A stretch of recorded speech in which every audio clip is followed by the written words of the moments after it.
கோலி talk Kollywood news. அரசியலுக்கு டாடா, சரத்குமார் முடிவு. நடிப்புல கவனம் செலுத்த போறதா சொல்லியிருக்கும் சாமக தலைவர் சரத்குமார் தீவிர அரசியல இருந்து ஓய்வு பெற போவதா தகவல்கள் வெளியாகி இருக்கு. நடிகர் சங்க தலைவராக இருந்த சமத்துவ மக்கள் கட்சி தலைவர் சரத்குமார் சங்க தேர்தலில் விஷால் அணிகிற தோல்வியை தழுவினாரு. சட்டசபை தேர்தலையும் திருச்செந்தூர் தொகுதியிலையும் அதிமுக கூட்டணி சார்பில் போட்டிட்டு தோல்வி அடைஞ்சாரு. இதனால அவரால் அரசியல்ல தீவிரம் காட்ட முடியல. இந்த நிலையில மீண்டும் சினிமாவில நடிக்கிறதுல தீவிரம் காட்ட போறதா அவர் அறிவிச்சிருக்கிறது அரசியல்ல இருந்து ஓய்வு பெறும் எண்ணத்தோடுதான்ற தகவல் பரவிட்டு இருக்கு.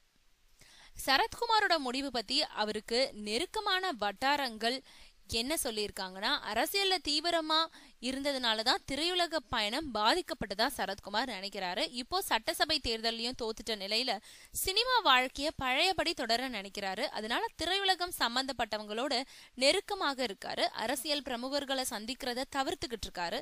அரசியல்ல இருந்து அவர் விலகிடுவாருன்றதுதான் எங்களோட கணிப்புன்னு சொல்லியிருக்காங்க.